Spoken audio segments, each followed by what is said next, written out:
Cheech Marin and Tommy Chong spent decades as comedy's most famous stoners. Two guys who seemed to stumble through a hazy, laid-back world where nothing ever went wrong. But the real story behind that image is stranger, tenser, and far more interesting than the characters they played on screen. Before the gold records and the sold-out tours, there was a draft dodger delivering a rug to a strip club, a failed Motown guitarist trying to save his family's business, and a partnership that was never as easy as it looked. Here's what actually happened. Richard Cheech Marin grew up in South Los Angeles, the son of an LAPD officer.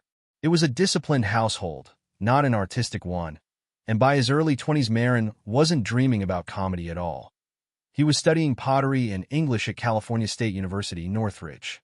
Then the Vietnam War draft caught up with him.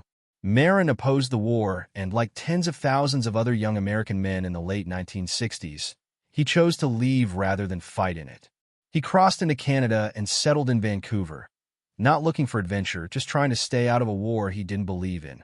Tommy Chong's path ran in almost the opposite direction. Born in Edmonton, Alberta, to a Chinese father and a Scottish-Irish mother, Chong grew up immersed in music and nightlife rather than politics.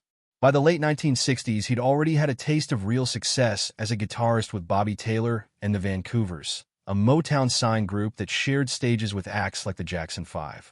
But the band fell apart. Chong was let go after missing a gig, reportedly because he didn't have a work visa to be in the U.S., and he returned home to Vancouver to figure out his next move. That next move came from an unlikely place, his family's business.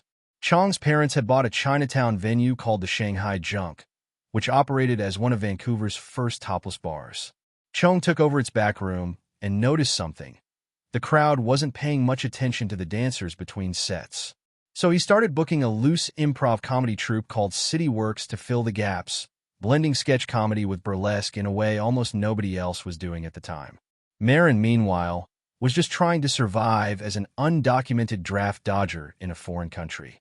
As it's often told, the two men actually met when Marin delivered a carpet to the club next door and wandered over to check out what Chong's strange little venue was doing. They hit it off immediately, and Chong invited him to join the troupe. Neither man had any idea that a chance conversation over a rug delivery was about to become the start of one of the most successful comedy partnerships in American history. Nothing about the early days of Cheech and Chong looked like the beginning of a legendary act. The City Works troupe performed loose, unscripted sketches for a crowd that mostly wanted to see the strippers, not two long-haired guys talking.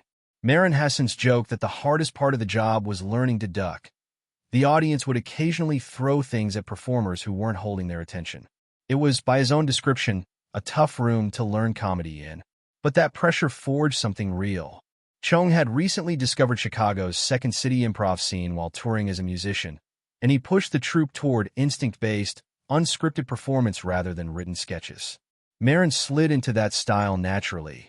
According to the story the two have told in interviews over the years, they once fell into an improvised bit about a guy trying to track down his friend Dave, with Marin repeating a version of the line "Dave's not here" until the audience was in stitches. It became one of their signature routines and, eventually, the title of a Grammy-nominated comedy album. Vancouver itself ended up baked into their act in ways audiences may never have realized.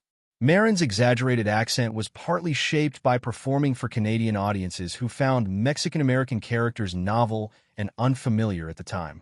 Their recurring nemesis in later films, the humorless narcotics cop Sergeant Stadenko, was named after a real Royal Canadian Mounted Police Drug Squad officer Chong remembered from Vancouver. Even Chong's signature drawn-out "Hey, Mon" was lifted from a hippie named Strawberry who used to hang around the club's lighting booth. When the larger improv troupe eventually dissolved because it wasn't making money, Marin and Chong stayed together and started performing as a duo in other venues, eventually making their way to Los Angeles. What audiences saw on stage? Two men who seemed completely in sync, riffing off each other with effortless timing, masked a much more complicated relationship behind the scenes.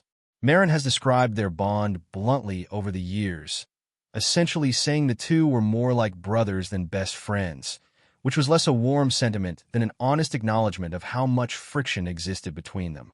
They argued about nearly everything: characters, material, scheduling, and especially creative control and credit. Chung gravitated naturally toward directing and shaping their projects. He ended up directing 4 of their 6 feature films between 1978 and 1984. Marin, who contributed just as much to the writing and comedic rhythm of their work, often felt sidelined by that arrangement, something he later called a genuinely touchy subject between them. None of that tension showed up on stage. They could argue for hours in a dressing room and then walk out and deliver a flawless set that had audiences roaring. Part of what made the partnership so demanding was simply the pace of it. Through the 1970s, Cheech and Chung toured relentlessly, performing well over 200 shows a year at points, writing new material in cars and hotel rooms between stops. The public image of 2 permanently stoned slackers didn't match the reality of a schedule that was closer to a punishing grind, one that left both men, by their own accounts, more exhausted than blissed out. Their creative process only added to the strange contrast between the finished product and how it was actually made. Their 1981 film Nice Dreams, for example, was built from a script that ran barely 3.5 pages, with the rest of the film improvised on the day around a loose set of storyboards. That kind of controlled chaos gave their comedy its loose, alive feeling, but it also meant an enormous amount of the creative direction rested on whoever was steering the ship, which was increasingly Chung. By the mid-1980s, the tension that had always simmered beneath the act reached a breaking point. Marin had begun to feel like a supporting player in a duo he'd helped build from nothing, watching Chung take on more and more control over writing, directing, and shaping their projects. The clearest flashpoint came around 1985. Marin wrote a song called Born in East L.A., a parody of Bruce Springsteen's Born in the USA, dealing with a Mexican-American man mistakenly deported to Mexico. When it came time to record it, accounts differ slightly on exactly how the falling out happened, but the outcome is well documented. Chung was left feeling insulted by how he was asked to contribute, and the track was recorded without him, even though he still received a songwriting credit on the album. Marin later expanded the song into a film of the same name, which he wrote, directed, and starred in without Chung, and which became a modest commercial hit. That song and the film that followed it marked the real end of the act, at least for the next 2 decades. There was no public blow-up or dramatic falling out captured on camera. Just 2 men who quietly stopped working together after the 1985 album Get Out of My Room, their 9th as a duo. Chung has since reflected on that period with some regret, acknowledging that his desire for control played a real part in pushing Marin away. For Marin, the years after the split meant proving he had range beyond the stoner persona that had made him famous. He built a genuinely substantial solo career, writing, directing, and starring in Born in East L.A., taking supporting roles in Robert Rodriguez films like Desperado and From Dusk Till Dawn, and landing a long-running role as Inspector Joe Dominguez opposite Don Johnson on the crime drama Nash Bridges, which ran from 1996 to 2001. He also became one of the most recognizable voices in American animation, playing Tito in Disney's Oliver and Company, Bonsai the Hyena in The Lion King, and Ramon the Lowrider Car across the Cars trilogy. Off-screen, Marin became a serious and well-known collector of Chicano art, building one of the largest private collections of its kind in the country. Chung's path after the split looked very different. He found mainstream television success, playing the amiable stoner Leo on that 70s show, but his most defining post-Cheech chapter came from something far heavier. In 2003, federal agents targeted Chung as part of a nationwide sting called Operation Pipe Dreams, aimed at companies selling drug paraphernalia across state lines. Chung's son ran a glass pipe business called Nice Dreams Enterprises that used Chung's name and likeness for marketing. Although his son operated the day-to-day business and was never charged, Chung pleaded guilty to conspiracy to distribute paraphernalia. Of the 55 people charged in the sting, he was the only one sentenced to actual prison time, 9 months in federal custody, plus a $20,000 fine and the forfeiture of roughly $100,000 in assets. Advocacy groups at the time argued he'd effectively been made an example of because of his cultural profile as a symbol of marijuana culture, not because of the severity of what he'd done. He later documented the experience in the film aka Tommy Chong and, years afterward, petitioned for a presidential pardon. Some of the most surprising details about Cheech and Chung live in the margins of their most famous film.